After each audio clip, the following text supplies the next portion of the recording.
मुद्दाम कारण तुम्ही जे सांगितलं की अशा एका दुर्गम भागात तुम्ही गेला जिथे मॉडर्निटीच नव्हती, त्यांना तुम्ही दवाखाना असू द्या किंवा मॉडर्न काही थोड्या चालीरीती असू द्या तुम्ही शिकवल्या.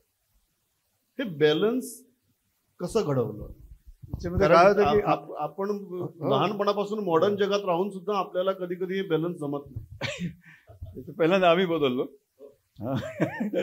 पण नंतर आम्ही त्याच्या संस्कृतीचा अभ्यास केला की ती खूप रिच आहे.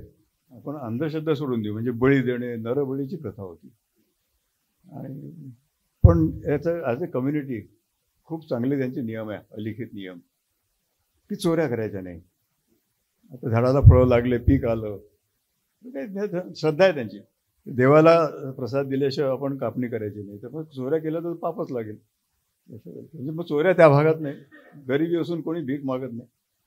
हा, उपाशी राहतील पण तुम्हाला हात पुढे नाही करणार. दुसरं असं आहे की काही प्रॉब्लेम आला तर गावात पंचायत आहे, ढोल वाजतो, प्रत्येक घरचा एक माणूस येतो, दोन्ही पार्टी तिथे जाऊन आपापल्या घराणे सांगतात, त्याच्यावर निर्णय होतो. कन्सेन्सस नाही, अलिखित आहे. हां, आणि मग बलात्कार होत नाही. आजच्या काळामध्ये ते फारच आपलं बातम्या त्यातून सुरू होतात. एक तर कारण हे असेल ते की बायकांना थोडीशी इज्जत आहे अजूनही. इतर देशामध्ये ज्या बायका आपण बघतो आणि आदिवासींच्या बायका, त्यांना जास्त राईट्स आहेत. त्यांना किंवा कदाचित प्री मॅच्युअर आपलं काय प्री मॅरिटल प्रेग्नन्सी टॅबू नाही आहे. आपल्याकडे अनमॅरिड मुलगी प्रेग्नंट राहील तर तिला आत्महत्येचीच पाळी येते, म्हणजे समाज आणतो.